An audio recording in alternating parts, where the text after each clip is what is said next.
Hey what's up guys, this is me Lovejeet Arora. स्वागत है आप सभी बच्चों का आज की इस क्लास। चलिए, आज से हम एक नई सीरीज, एक नई प्लेलिस्ट है जिसको हम लोग शुरू करने वाले हैं, जो कि आपकी एनसीईआरटी बैक साइड क्वेश्चन के ऊपर बेस्ड रहेगी। अगर आप क्लास 12 आईपी के स्टूडेंट हैं और आप अपने बोर्ड की प्रिपरेशन कर रहे हैं, तो आप एक बिल्कुल सही क्लास के अंदर आए हैं, क्योंकि हम यहाँ पर आईपी वाले बच्चों को फोकस करते हुए आपके एनसीईआरटी के बैक साइड क्वेश्चंस हैं, जिनको हम लोग बकायदा यहाँ पर एक एक करके सॉल्व करेंगे। चैनल पर आपको नई नवेली प्लेलिस्ट है जो मिल जाएगी, जिसमें मैं एक एक करके एनसीईआरटी बैक साइड सारे क्वेश्चंस को एड ऑन करती जाऊंगी। तो हमने शुरुआत करी है क्लास 12 आईपी की चैप्टर नंबर 1 से। चैप्टर नंबर 1 आपका कौन सा है? एसक्यूएल क्वेरी वाला चैप्टर। बिल्कुल वहीं से हम लोग स्टार्ट करते हैं। तो ये एनसीईआरटी का पहला क्वेश्चन है आपके पास में, और पहले क्वेश्चन में इसने 5 क्वेश्चन को एक तरीके से मर्ज कर दिया है। आंसर द फॉलोइंग दे दिया और 5 क्वेश्चन आपको उसके साथ में दे। ठीक है, तो ज्यादातर स्कूल्स के अंदर क्या होता है कि आप अपनी प्रैक्टिकल फाइल के अंदर वो प्रोग्राम्स तो कर ही रहे होते हैं जो सीबीएसई आपको रेकमेंड करके देता है आपके सिलेबस के अंदर।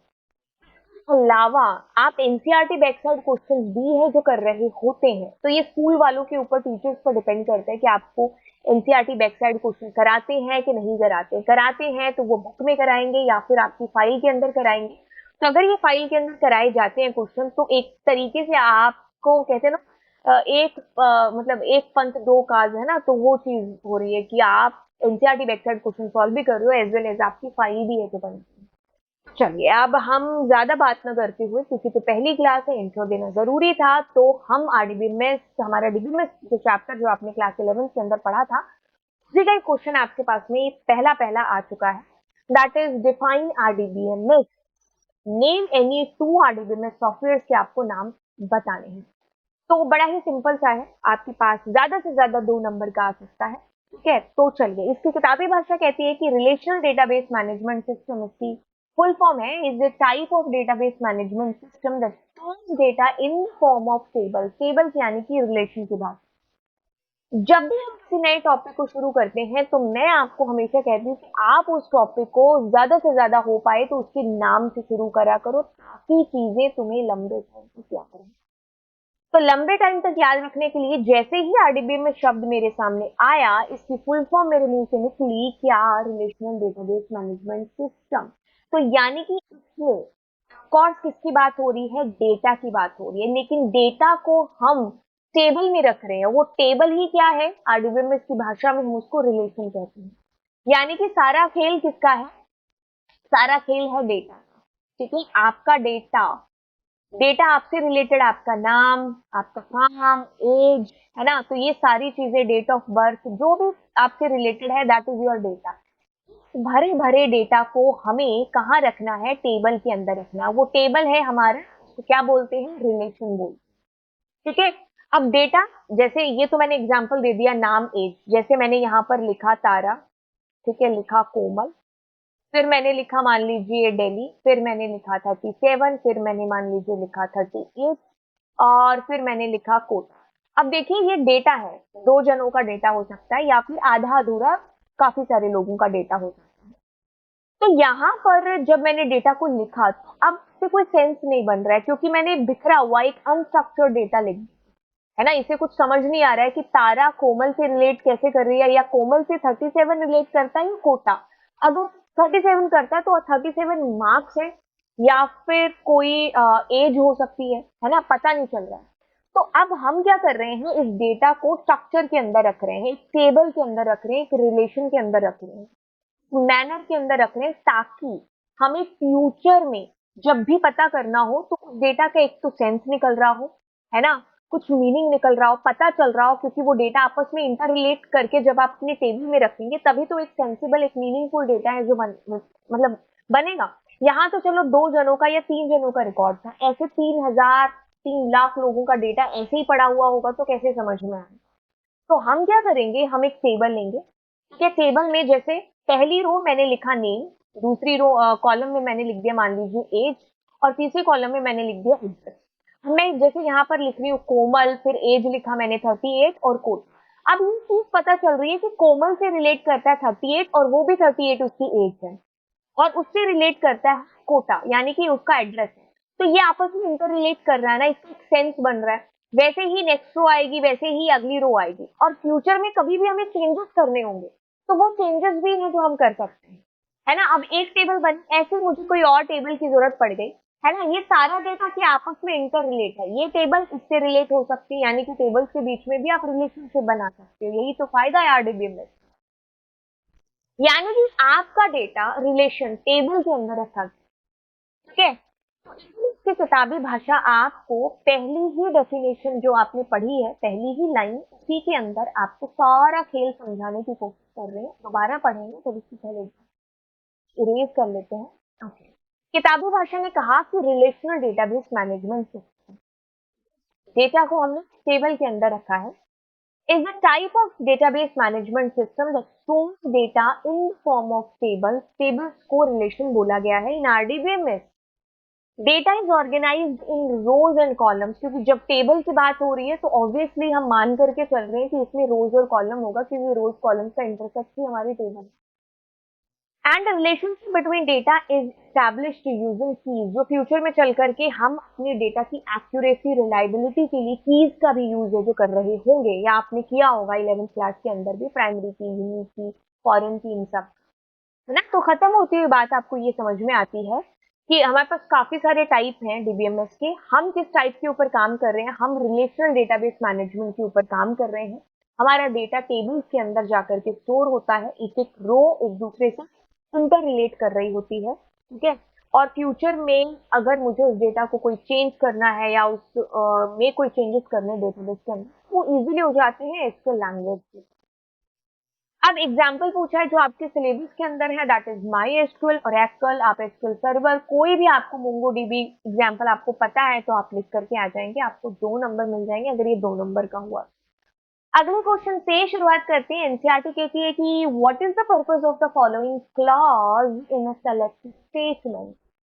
ऑर्डर बाय और हैविंग, दोनों का क्या पर्पस है। देखिए, जब भी आपके पास पेपर में ऐसा क्वेश्चन आए जिसमें वर्डिंग हो, आपको असेंडिंग ऑर्डर में डेटा सॉर्ट करना है, आपको डिसेंडिंग ऑर्डर में डेटा सॉर्ट करना है, अल्फाबेटिकल ऑर्डर में आपको सॉर्ट करना है, तो आप बकायदा ऑर्डर बाय का ही यूज है जो करेंगे। तो कहता है कि दिस क्लॉज, कौन सा, order by is use to sort the result set of a query by one or more columns in either ascending, जो कि by default, और डिसेंडिंग। अगर आपको डिसेंडिंग करना है तो आप DESC कीवर्ड का यूज कर रहे होंगे। तो मैं आपको मैं एक सीक्वेंस बताती हूँ जो आपको कभी भूलना नहीं है। देखिए, पहले आता है सेलेक्ट, और उसके बाद आपके पास आएगा फ्रॉम, फिर हम वेयर क्लॉज को लगाएंगे। अगर आपको ग्रुप बाय लगाना है तो आप वेयर के बाद ग्रुप बाय लगाएंगे। हैविंग इसके बाद आता है, और ऑर्डर बाय हमेशा हमारी हर क्वेरी के अंत में आएगा, क्योंकि वो सिर्फ डेटा को एक सॉर्टेड ऑर्डर में, सॉर्टिंग चाहे वो असेंडिंग हो या फिर डिसेंडिंग हो, उसमें आपको सिर्फ डिस्प्ले करा के देता है आपका रिजल्ट, ठीक है। तो ये सीक्वेंस रहता है, ऑर्डर बाय हमेशा अंत में आता है। तो आपको जिस कॉलम पर लगाना है उस कॉलम का नाम, अब अगर आप सेंडिंग में कराना चाहते हैं तो या तो ASC लिख करके बंद कर दो, अदरवाइज आप कुछ मत लिखो। लेकिन अगर आप डिसेंडिंग में करना चाहते हो तो आपको DESC लिखना ही पड़ेगा डिसेंडिंग ऑर्डर के लिए, कैपिटल हो या स्मॉल हो कोई फर्क नहीं पड़ेगा, ठीक है। ओके, सो हैविंग क्लॉज, जैसा कि हमने यहां पर देखा इस सीक्वेंस में कि हमारा हैविंग किसके बाद में आया है, जो ग्रुप बाय के बाद में आया है। तो हैविंग सीधा सा पर्पस ये है कि जो ग्रुप बाय के बाद में एक ग्रुपिंग टेबल, एक समरी टेबल आपको डिस्प्ले हो रही है ना, आपको उसमें से भी छटनी करनी है रिकॉर्ड। जैसे क्वेरी थी कि आप कितने लड़कियां और कितने लड़के हैं जिनको आपको मतलब पता करना है इस क्लास के अंदर कितने। तो ग्रुप बाय से क्या आया, बॉयज और गर्ल्स आ गए। अब आपको उसमें से टिप्पणी करनी है कि अगर बॉयज और गर्ल्स में 50 से ज्यादा जिसकी भी संख्या है, जिसका भी नंबर है, या मतलब टोटल नंबर 50 से ज्यादा है, वही जो है मुझे डिस्प्ले है ना। ऐसे में क्या कर सकती हूँ, क्वेरी लगा सकती हूँ ग्रुप बाय के बाद में, तो वो बाद में वाली जो चीज है that will be with the help of having clause, ठीक है। जैसे कि एक और एग्जांपल, हमारे स्कूल में हाउस होते हैं, हाउस मतलब ग्रुप्स होते हैं अलग अलग, मान लीजिए 4 हाउस है, red house, green house, blue house, yellow house. ठीक है, चारों हाउस में कितने बच्चे हैं वो मुझे काउंट करना है ना। तो ऑब्वियसली हमने काउंट लगाया, मतलब क्वेरी क्या बैठेगी, क्वेरी है जो आपकी बैठेगी सेलेक्ट एंड हाउस, वैसे ही लिख देते हैं, कॉमा काउंट स्टार। ठीक है, और फिर आपको पता है आपकी टेबल का नाम आएगा, मैं टीबी लिख देती हूँ। एंड फिर हम करेंगे ग्रुप बाय और हाउस वाइज आके आपके पास में काउंटिंग होगी। मेरे को जानना है कि जिनकी काउंटिंग 50 से ज्यादा है वो लोग डिस्प्ले हैं। ठीक है, तो आपके पास में जैसे मान लीजिए रेड, ग्रीन और ब्लू जैसे हाउस आए, और एक येलो ले लो, है ना यहाँ पर। और इसमें 30, इसमें 90 है, 95 है और 80। जैसे मैंने कहा कि मुझे 50 से ऊपर चाहिए, तो ये तीनों के तीनों आर गोइंग टू डिस्प्ले। ये नहीं होगा डिस्प्ले, क्योंकि इस बार के बाद में जो समरी टेबल जनरेट होकर के आई है, उस ऊपर हम क्या कर रहे हैं, कंडीशन अप्लाई कर रहे हैं। तो ये चीज हो सकती है हैविंग के थ्रू। अब आप पूछ सकते हो कि what is the difference between having and where.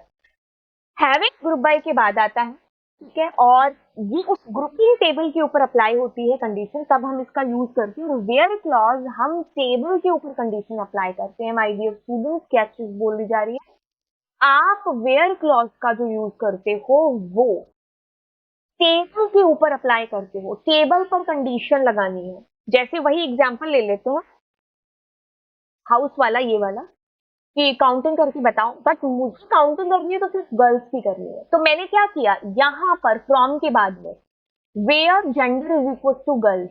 तो मतलब पहले छन आएंगी लड़कियां, उसके बाद में आपके हाउस जो है जैसे काउंटिंग हो जाएगी। ठीक है, तो मतलब आप पूरे टेबल के ऊपर कंडीशन करके पहले डेटा छांटेंगे, तो ग्रुप बनाएंगे, यानी कि ग्रुप बाय का यूज होगा। अब ग्रुप बाय के बाद आप हैविंग लगाओगे, क्योंकि आपको ग्रुप बाय के ऊपर कंडीशन अप्लाई करानी है। और दूसरा अंतर आप ये भी कर सकते हो कि वेयर क्लॉज के साथ कभी भी आप किसी एग्रीगेट फंक्शन का यूज नहीं कर सकते। एग्रीगेट मतलब सम, एवरेज, मैक्सिमम, मिनिमम, हम इनका यूज नहीं कर सकते हैं हमारी वेयर क्लॉज के साथ में। अगर आप करना चाहते हैं तो आप हैविंग के साथ आपको अलाउ है कि आप करिए, लेकिन वेयर क्लॉज के साथ नहीं होगा। वेयर क्लॉज पहले आता है ग्रुप बाय से, और हैविंग हमेशा बाद में आता है। तो ये डिफरेंस मैंने आपको बता दिया, एंड क्वेश्चन को भी मैंने एक्सप्लेन कर दी। किताबी भाषा कहती है कि this clause is used to filter the result return by a group by clause based on specified condition. It is similar to where clause, but is used with aggregate functions. Aggregate functions cannot use with the where clause. ठीक है, तो ये हमारा B number question था। अगला question हम अपनी book से देखते हैं। Cite any two differences between single row function and aggregate functions. Single row या मल्टी रो, देखिए, सिंगल रो फंक्शंस को स्केलर फंक्शन के नाम से भी जाना जाता है, और मल्टी रो फंक्शंस को एग्रीगेट फंक्शंस भी बोलते हैं, ग्रुप बाय फंक्शंस भी मतलब ग्रुप बाय के फंक्शंस भी हैं जो बोलते हैं। तो नाम कह रहा है कि ये एक ही रो के ऊपर अप्लाई होते हैं, एक रो पर अप्लाई होकर के आपको एक आंसर करेंगे। जैसे मेरे पास अगर कोई टेबल हो,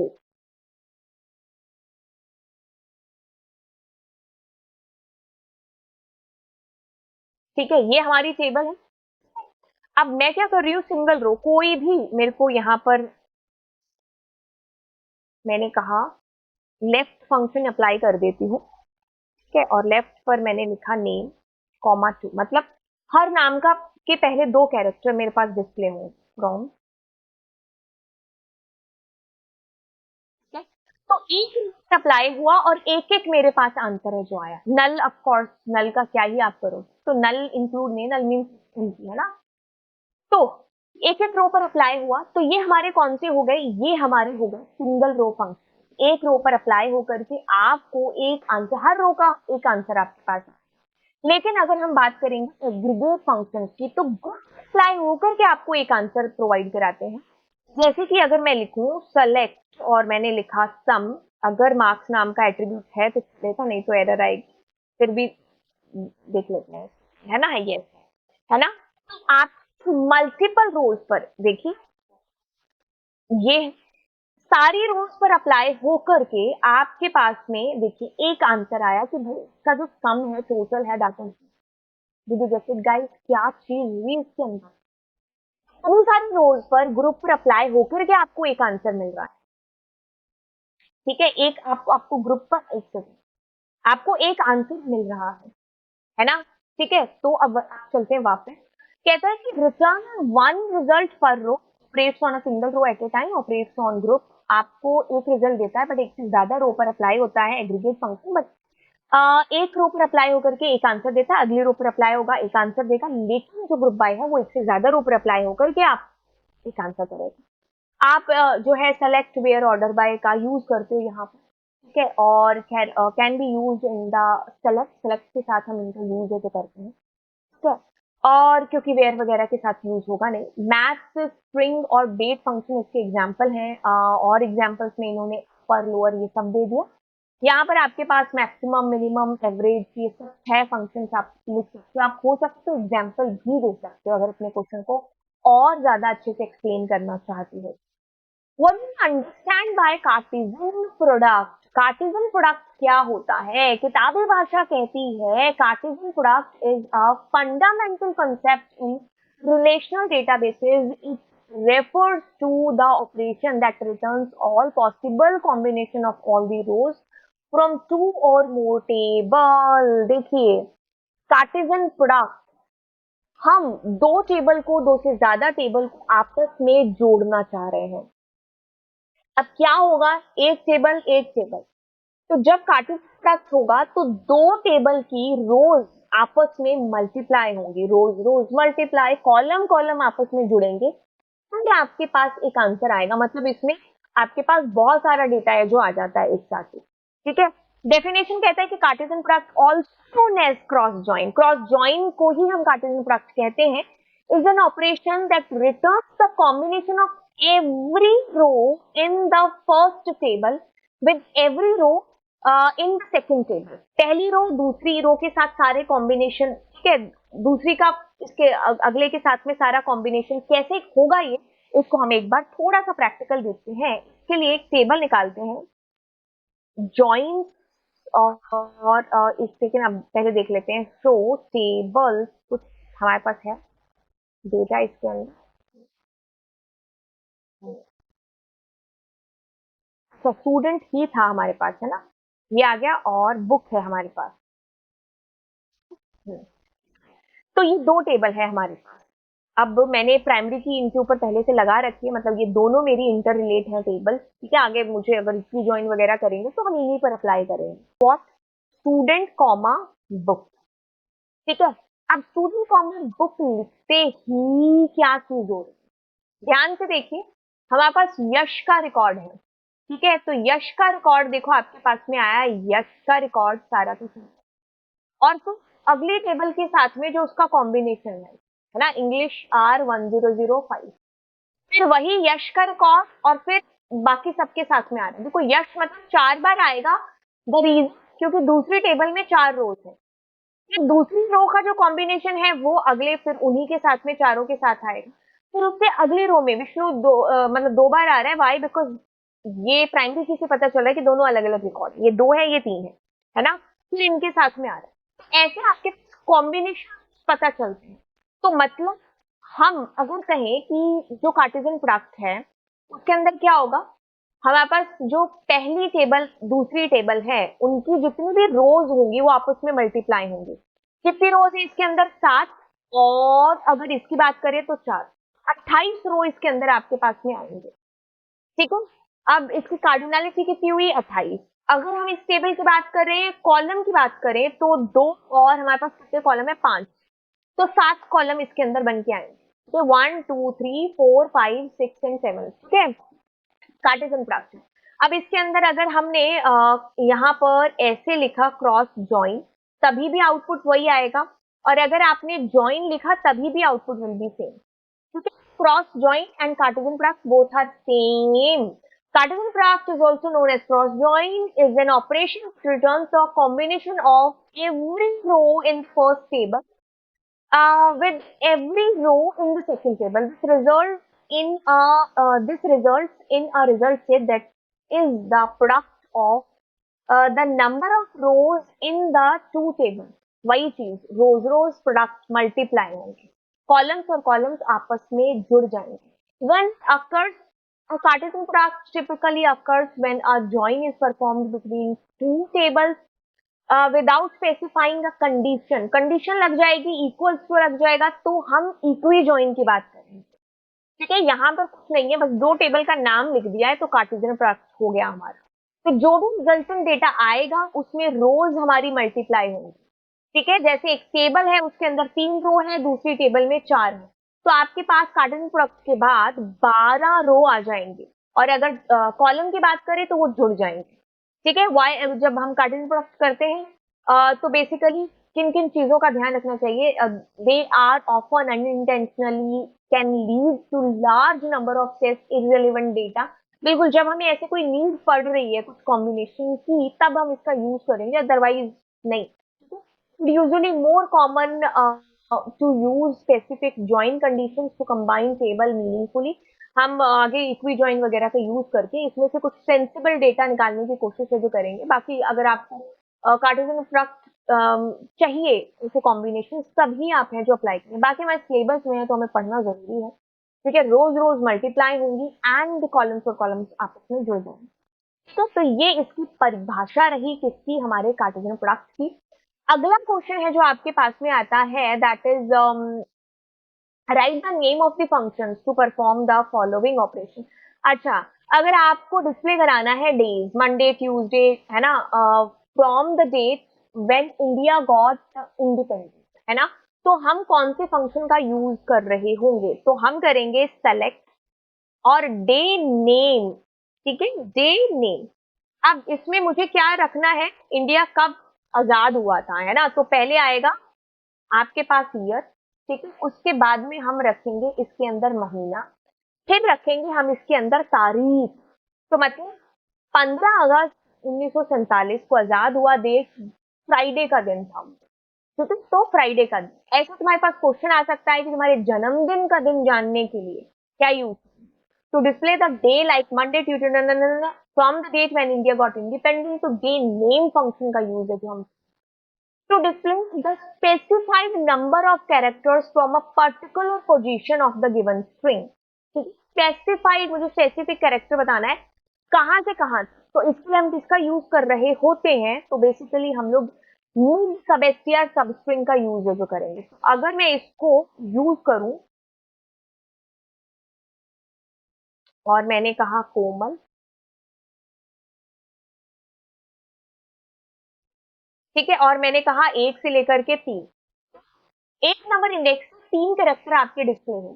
ठीक है, इस तरीके से हम इसका यूज कर रहे होते हैं हम मिड सबस्ट्रिंग या सबस्ट्रिंग का, to display the specified number of characters from a particular position from the given string, to display the name of the month in which you born. तो हम महीना जानने के लिए क्या करेंगे?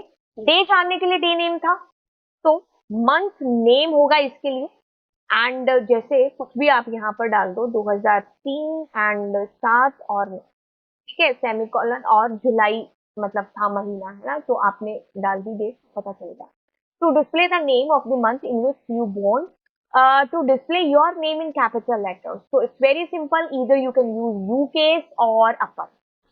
ये दो फंक्शन आपके यूज होते हैं। एंड अब आपको मिलेंगे अगले क्वेश्चन के अंदर जो कि आउटपुट बेस्ड क्वेश्चन है। एंड चलिए फिर मिलते हैं नेक्स्ट क्लास में। Thank you so much. दोस्तों के साथ में इस क्लास को जरूर शेयर करना अगर आप आईटी के स्टूडेंट्स हैं। Bye bye, God bless you all.